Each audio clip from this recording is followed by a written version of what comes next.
Il n'y a pas besoin de s'assimiler pour pouvoir vivre en France. Je peux continuer à m'engager, à faire en sorte que le pays soit meilleur tout en gardant une identité. Je n'ai pas besoin d'effacer qui je suis pour pouvoir vivre pleinement en France.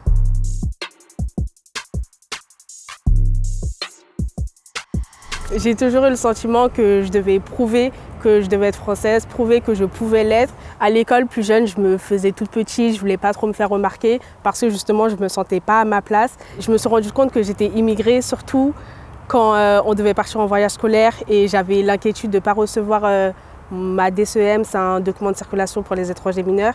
J'avais peur de ne pas la recevoir à temps et de ne pas pouvoir partir avec mes camarades. Quand je suis confrontée au service de l'État, quand je suis à la préfecture par exemple, je peux avoir des remarques. Je me souviens par exemple d'une dame à la préfecture qui avait, parce que dans les pièces à fournir, je devais fournir des certificats de scolarité, par exemple les résultats du bac.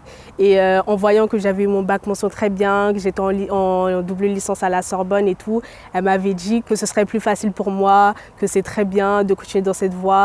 En gros, c'est que c'était des immigrés comme ça qu'on cherchait. C'est vrai que ça renvoie à cette idée de performance, de devoir prouver qu'on mérite notre place ici.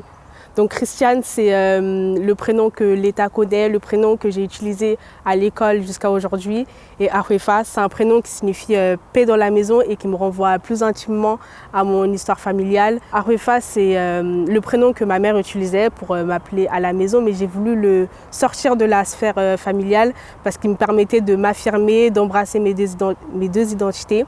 Et aujourd'hui, quand je fais des nouvelles rencontres et on me demande comment tu t'appelles, j'arrive à dire fièrement Arefa. C'est vrai que dans mon quotidien, on me pousse parfois encore à m'assimiler. Déjà, ça passe beaucoup par le discours médiatique parce qu'on parle beaucoup d'immigration dans les médias. C'est vrai que pour bon nombre de politiciens, le bon étranger, c'est celui qui ne dérange pas, qui ne fait pas trop de bruit. Je le ressens beaucoup aussi dans ma famille. Ça peut être très frontal. Par exemple, quand je me rends en manifestation, pourquoi tu y vas, t'as pas besoin, reste à ta place, tu n'es pas chez toi. Du coup, j'ai dû me créer une certaine légitimité à participer à la construction de la France en fait. Et mon intégration aussi, elle passe par le droit que je me suis donné à me mobiliser pour certains enjeux, des enjeux sociétaux. Quand je me mobilise pour défendre le service public, c'est aussi pour permettre aux étrangers d'avoir un accueil plus digne quand ils sont confrontés au service de l'État. Quand je me mobilise contre les violences policières, c'est parce que quand les étrangers ils sont confrontés aux violences policières, ça peut conduire à l'expulsion. Donc on a un peu cette double peine pour eux. Quand je me mobilise en faveur de l'engagement citoyen, c'est aussi pour montrer qu'on a d'autres canaux d'expression que le vote. Parce que voilà, quand on est étranger, on peut se sentir éloigné de la citoyenneté, alors qu'on a des idées à apporter au débat démocratique.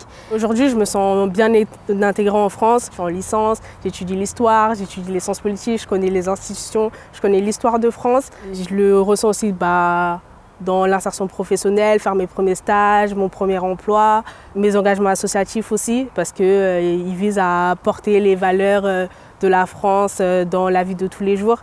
Donc voilà, mon intégration, elle se fait à plusieurs niveaux. Et aujourd'hui, je n'ai pas l'impression de devoir performer encore plus pour montrer que je mérite ma place ici.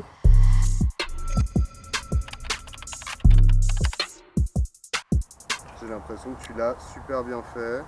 Je sais pas, toi, t'es contente? Ouais, là, je suis contente, ça va. Franchement, là, ouais. c'est carré. Hein.